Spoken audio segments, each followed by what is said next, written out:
Hello everyone, good morning. আমি স্বপ্না। তোমরা কেমন আছো? আশা করি তোমরা সবাই ভালো আছো, আর আমিও খুব ভালো আছি।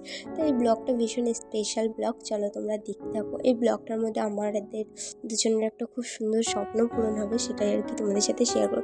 তো আমরা দেখো দুজনে বেরিয়ে গেছিলাম আর কি সেই জায়গাটায় যাওয়ার জন্য। চলো কন্টিনিউ দেখতে থাকো, আর তোমাদের বলতে থাকবো যে কী কেন যাচ্ছি, কোথায় যাচ্ছি।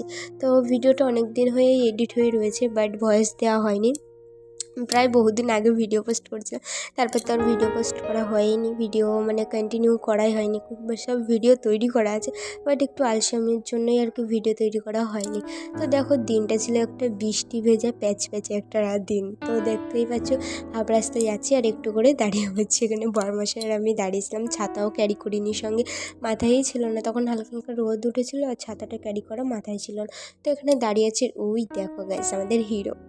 তো এর ভাই আসতে চলেছে গাইস, মানে বুঝে যাও তোমরা। তো আস্তে আস্তে শেয়ার করছি। তো দেখো বৃষ্টি ভেজেতে কিন্তু রাস্তাঘাট বেশ পরিষ্কার পরিচ্ছন্ন লাগে, আর চারপিস দেখো কত সুন্দর লাগছে না। তো এখানে মানে মাঝখানে আমরা না একটু দাঁড়িয়েছিলাম, দাঁড়িয়ে আর কি ভিডিও বানিয়েছিলাম, কিছু রিল মিল করেছিলাম, সেগুলো আপলোড করা হয়ে গেছে বহুকাল আগে। যারা আমাকে ফলো করে তারা অবশ্যই দেখবে। আর রাস্তার ওয়েদারটা গাইস দেখো, পুরো রাস্তাগুলো যেন পুরো কুচকুচি লাগছে না, মানে পুরো পরিষ্কার পরিচ্ছন্ন লাগছে। একদিকে যেমন বৃষ্টি হলে বেশ ভালো লাগে, আবার একদিক দিয়ে খুব খারাপ লাগে, কারণ মানে মানে আমাদের এই পাশটা না একটু বৃষ্টি হলে কাদা কিচকিচ করে ঘরের থেকে বাইরে উঠোনটা, এবার ওই জন্য আর কি, সেই জন্য বলছি। তো এখানে দেখো বৃষ্টি পড়ছিল, আবার দাঁড়িয়ে গেছি, বলছি না বৃষ্টি পড়ছে আর দাঁড়াচ্ছি রাস্তার মধ্যে। তো এই জায়গাটা দাঁড়িয়ে গেছিলাম, এইখানেই ভিডিও রিলগুলো করেছিলাম, মানে কিছু ফটো তুলেছিলাম। তোমরা মানে ইউটিউবে পোস্ট করা আছে আর এফবিতেও পোস্ট করা আছে, যারা যারা দেখুনি এখনো দেখবে। আর এই দেখো গাইস পৌঁছে গেছি প্রায়, আমরা প্রায় কি গাইস পৌঁছে গেছি। হ্যাঁ গাইস, আমরা এসেছিলাম হচ্ছে হন্ডা শোরুমে। তো এই দেখো গাইস, এই রেডের যেটা, এটা হচ্ছে আরকে হন্ডা শোরুম। তো এখানেই আমরা একটা গাড়ি কিনছি, হর্নেট হর্নেট হর্নেট নিউ মডেলটা, এখন যেটা নতুন বেরিয়েছে সেটা, পুরোনোটা না। তো আর কি ওটাই আর কি প্রথম দিন আমরা অর্ডার করতে এসেছিলাম, আমি আর বর্মশাই করে। তো এখানে দেখো আমরা গাড়িটা দেখছিলাম যে কোথায় কী আছে। এই দেখো এটা ব্লুর মধ্যে ছিল, ব্লু আর ব্ল্যাক, বাট আমরা ব্লুটা নেবো না। আর ও আর কি আমাকে গাড়িটা দেখাচ্ছিলো, গাড়িটা এই রকম। আমি বলছিলাম যে হ্যাঁ খুব সুন্দর, আমি ফোনেও দেখেছি, বাট সামনে দিয়ে দেখার একটা ফিল আলাদা। তো সামনে থেকে সেটাই দেখছিলাম, কিন্তু এই ব্লুটা আমাদের পছন্দ না। আমরা যে গাড়িটা কিনেছি অবশ্যই তোমাদের সাথে এখনো শেয়ার করিনি। তো চল এফবিতে শেয়ার করছি, ইউটিউবে এখনো শেয়ার করিনি। তো এই দেখো এখানে আর কি কাগজপত্রে কিছু ফর্ম ফিল আপ ছিল, তো এখানে বসে বসে করছিলাম। আসলে গাড়িটা বুক করতে আজকে গেছিলাম আমি, ও আর দাদা করে, মানে আমার ভাসুর, তিনজনে আর কি গেছিলাম। তো এখানে দেখো ওখানে মানে যারা আর কি দেবে গাড়িটা, তো তারা আর কি দেখছিল। এই দেখো গাইস আমাদের রাজাকে, আমাদের গাড়ির নাম লিখেছি রাজা। তো অবশ্যই তোমরা জানিও কেমন মানে লাগছে গাড়িটা। লুকটা কিন্তু গাইস সেই অসাম লাগছে না, মানে ব্ল্যাকের মধ্যে যদি লেমন থেকে অসাধারণ লাগে। তো এখানে দেখো কিছু আর কি ভিডিও যেগুলো ক্লিপ নিয়েছিলাম তোমাদের সাথে শেয়ার করছি। এই দিন বুক করে বাড়ি চলে গেছিলাম। তো তারপর এক সপ্তাহ পর আর কি, এক সপ্তাহ না প্রায় 2-3 দিন পর বোধহয় চলে গেছিলাম আর কি। তো দেখো এখানে বৃষ্টি হচ্ছিল ভীষণ, আমার কপালে সিঁদুরের টিপ ছিল, তোমরা দেখবা পরে, কোনো সিঁদুরের টিপই নেই। তারপরে ওপরে চলে এসলাম, এখানে কিছু আবার ফর্ম ফিল আপের ব্যাপার ছিল, তো সেগুলোই আর কি হচ্ছিল। আর ইনি হচ্ছে আমাদের গাড়িটার আর কি বের করছিল, মানে এক একজনের হাতে এক একটা সেল পড়ে, তো ইনি আর কি সেলটা করছিল। তো দেখো এখানে তারপর আমরা বসে কিছুক্ষণ ওয়েট করছিলাম, কিছুক্ষণ বলতে গেছি অনেকক্ষণ প্রায় মানে এখানেই হয়ে গেছিলো 5-6 ঘন্টার বেশি আমরা বসে বসেছিলাম। তো শেষমেশ লাস্টে এখানে আমরা বসে আর কি হেলমেট দেখছিলাম যে কোন হেলমেটটা নেবে। তো পরে মানে এখান থেকে কোনো হেলমেটই দেয়নি, লাস্টে নিচ থেকে দিয়েছে, তো সেগুলোই আর কি বলছিলাম। তো এখানে দেখো আমি একটু বসে আর কি কথা বলছিলাম তোমাদের সাথে, কি একটা বকবক করছিলাম নিজেরই মনে নেই।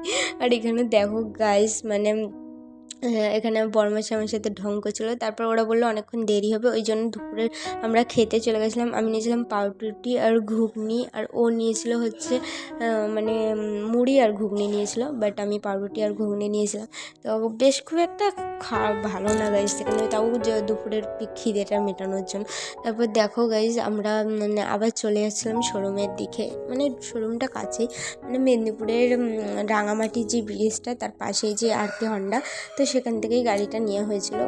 কেন কি কাছে কোনো সার্ভিস পড়লে কাছে আসা যাবে, বেশি দূরে হবে না। তারপরে এখানে এসে দেখি আমাদের গাড়ি এখনও রেডি হয়নি, এখনও মানে কিছু কিছু মডগার্ড না, সরি গাইস, মানে আমি অত বাইকের বিষয়ে আমার অত জ্ঞান নেই, বাট এখন আরেকটা জিনিস লাগানো বাকি ছিল, সেটাই লাগাচ্ছিলো।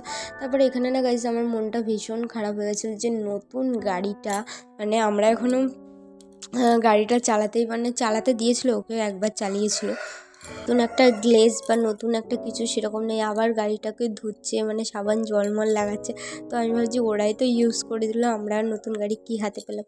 তারপর পরে দেখো ওকে যেই এটা দেয়, মানে এখানে চাবিটা দিয়ে যেই একটা ফটো তোলে না, তো সেটাই এখানে আর কি করছিলো, আর সবাই ক্লাব দিচ্ছিলো যে মানে কংগ্রাচুলেশন জানাচ্ছিলো ওকে আর কি।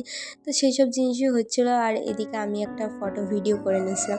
তো আমার ভিডিও করা দেখে ওরাও আর কি বলছিল, ওদের তো ভিডিও করতে না একটা ফটো তুললেই হয়, তো ওরাও সবাই বলছিল যে ভিডিও করো ভিডিও করো। আমি একটু খুশি হলাম। তারপরে দেখো এখানে আমরা তারপরে আমি ফার্স্ট টাইম মানে বড়মশাইয়ের এই গাড়িটাতে বসলাম ওর সঙ্গে, তো সেই ক্লিপটাই নিয়েছিলাম। তো এখানে বড়মশাইকে বলছিল যে এবার রেখে দাও, কারণ গাড়িটা নতুন তো হাতে পেলাম, খুব একটা মানে সেট হতে একটু সময় লাগবে। আমি বললাম ঠিক আছে, তারপর রেখে দিয়েছিলাম। তারপর এখানে রানিং যখন হয়েছে আস্তে আস্তে, তারপরে ফোনটা চালু করেছিলাম। তো আমাদের দুর্গাপুজো লেগে গেছে মেদিনীপুরে, চারিদিকে লাইটিং দেখে বুঝতে পারছো। আর এখানে প্রথমে এসেই তেল ভরে নিলাম 1010 টাকার, মানে ফুল ট্যাঙ্কি করিনি। তো দেখো 1010 টাকার তেল ভরে নিলাম। তো ভিডিওটা এই পর্যন্তই আছে, আরও ভিডিও তোমাদের সাথে আসছে, শেয়ার করব। তো অবশ্যই তোমরা আমার সঙ্গে থেকো, কমেন্ট করে জানিও কেমন লাগলো আমার একটা স্বপ্ন পুরো তোমাদের সাথে শেয়ার করলাম। যদি ভালো লাগে অবশ্যই কমেন্ট করে জানিও। আর দেখা হচ্ছে একটা নতুন ভিডিওতে, ততক্ষণ ভালো থেকো, সুস্থ থেকো। চলো বাই, টাটা।